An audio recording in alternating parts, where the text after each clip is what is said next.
It really does. Is that simple or that complicated?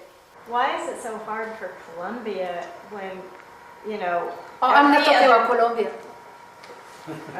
No, but we Oh, I'm sorry. Yeah, go ahead.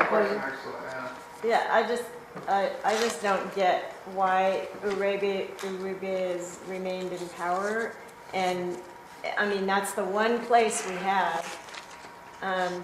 Maybe Peru also a little bit, but Bolivia, Ecuador, Chile, Venezuela, of course, you know, Cuba. So why is it taking so long? I can see these popular movements happening throughout the rest of South America, and even collaboration in issues in the Middle East, and in purchasing of oil and dealing with China and Africa, you know, as far as trade goes. Yet, how is it so persistent that we have Colombia remaining? And then also Honduras and, you know, and now Honduras with Alaska is a problem. But I'm not understanding your question. well, that the rest of South America is doing so well in the populist movements, and Colombia it just seems Stuck. stuck and forever, and not overcoming like Evo Morales and like Allende in Chile and like Hugo Chavez and like everybody else can pull it off. So I am not sure that we can make that. I think that is not the case. No, I don't think that we can make that.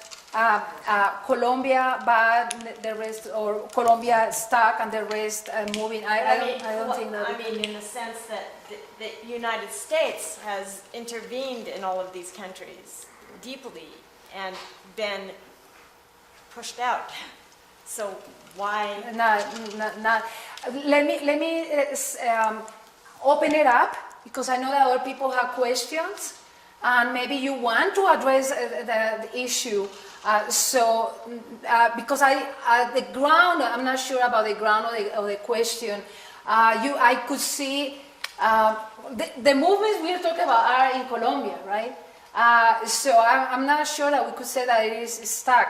What we can ask a better question is, what are the conditions and the situations that are specific to Colombia, and the conditions, the situations that are specific to Chavez, and or Venezuela or other countries. And I would just like to say that Uribe and Chavez have a lot in common.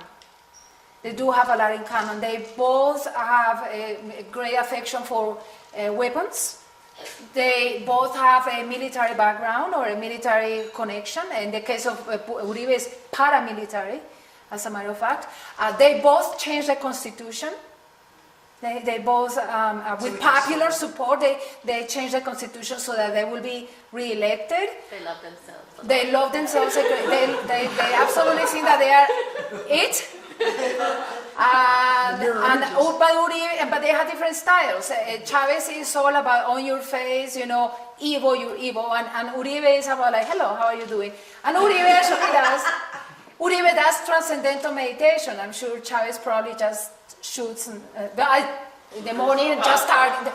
I prefer Chavez, but that doesn't mean that I think that Chavez is a populist leader, and a populist leader can be really risky. He has done good things, he has done bad things. Evo Morales is everybody's hope because he's Indian, but being Indian is no guarantee. The same way that it is no guarantee you're a woman, that you will be a feminist, or no guarantee that because you're a Buddhist, you're all enlightened or good, or particularly gentle, because it doesn't necessarily be that way. Evo Morales has his problems as well. And the free trade agreement is very strong in Peru. Very strong in Peru. By the way, Chile is also a participant in free trade. Yeah.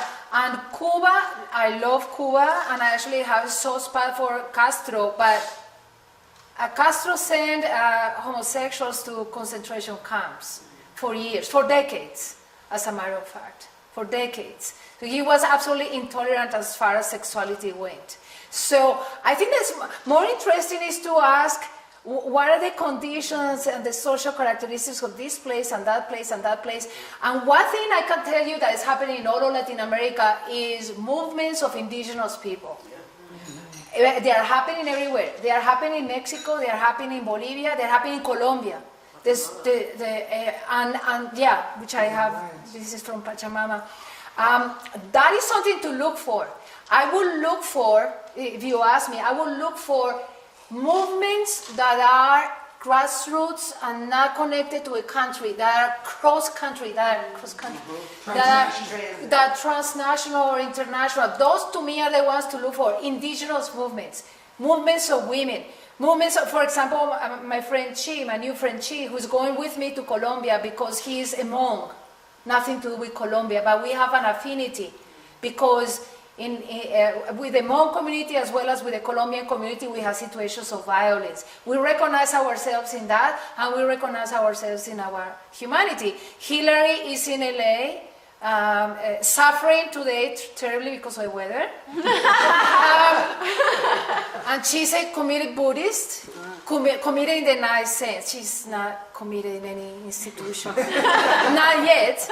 And she's going with me as well to Colombia because we find an affinity here, because we believe in this exchange. So I just wanted to say that, and I share my mother will share with you this, like, why are we doing this? You know, why are we stuck in this? And the question is shared by millions.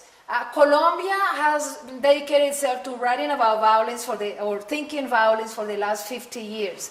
We actually created a subfield called violentology. There is a field, a discipline called violentology, because we keep asking ourselves these two questions. Number one, I love Colombians. Colombians are the best people on the planet. We get that way sometimes.